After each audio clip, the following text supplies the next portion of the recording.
I have made it. All right.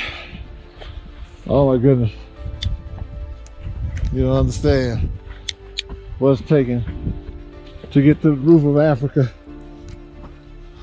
The summit, Mount Kilimanjaro. Oh, everything in me to get here. Oh my goodness. I'm so exhausted. Oh.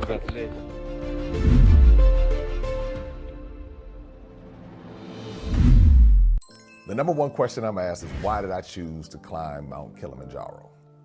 And the answer for me is pretty simple. I had reached a plateau in my life, had a lot of accomplishments, done a lot of things, started businesses. I've done much of what many people would want to do, and so I kind of hit this plateau. And I said, I need to do something that's going to stretch me physically as well as mentally. And my trip to West Africa actually prompted my trip to East Africa, and that's where Mount Kilimanjaro is. And I said, if I'm going to have this moment, why don't I climb Mount Kilimanjaro? And it's funny because I've never climbed a mountain before in my life. I barely climbed a hill.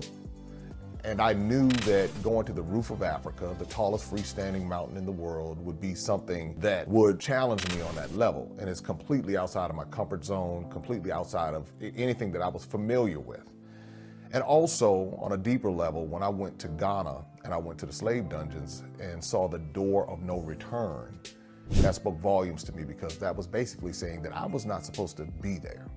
I wasn't supposed to come back.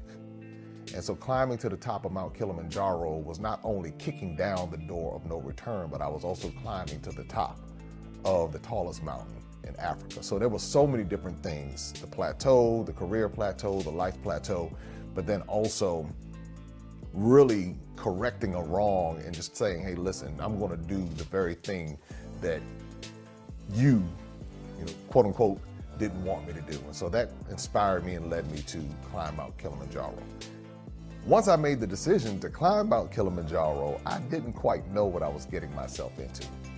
Let me take you back a little bit, because really my journey to Africa began as a part of an experiment that I did in 2016. It was called my $19,000 Uber experiment. And what happened, one day I was actually riding in an Uber and my driver was telling me how his brother made $19,000 in 1 month driving for Uber. So my entrepreneurial mind kicked in and said, you know what, $19,000 a month, that might be a game changer. So I decided I was gonna take the challenge, and I started driving Uber to try to hit this $19,000 challenge.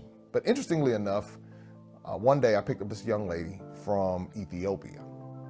And she started telling me about the beauty of Ethiopia.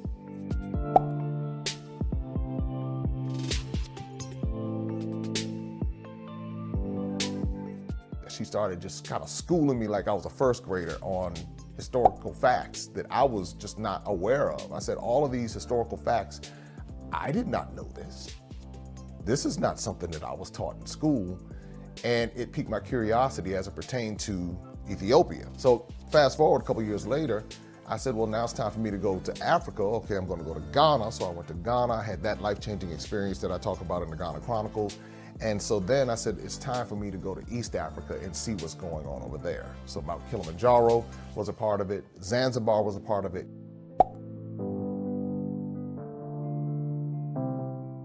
And now Ethiopia was a part of it because of what this young lady shared with me on this Uber ride. Had I never taken that challenge, I would have never met her. In my interest, I would have always been thinking that Ethiopia was just full of poor people and sick kids and just all of these negative narratives as it pertains to how I was thinking from an American perspective. As you will learn, my whole world changed as a result of my time in East Africa and climbing Mount Kilimanjaro. Interestingly enough, it was a trip to Louisiana that opened my eyes to much of what happened during the Middle Passage and the transatlantic slave trade. And what I saw in Louisiana shocked me, it challenged me, but it confirmed my going back to East Africa in climbing Mount Kilimanjaro. This is the most incredible thing I've seen in a long time, watching all this. Agreed, huh?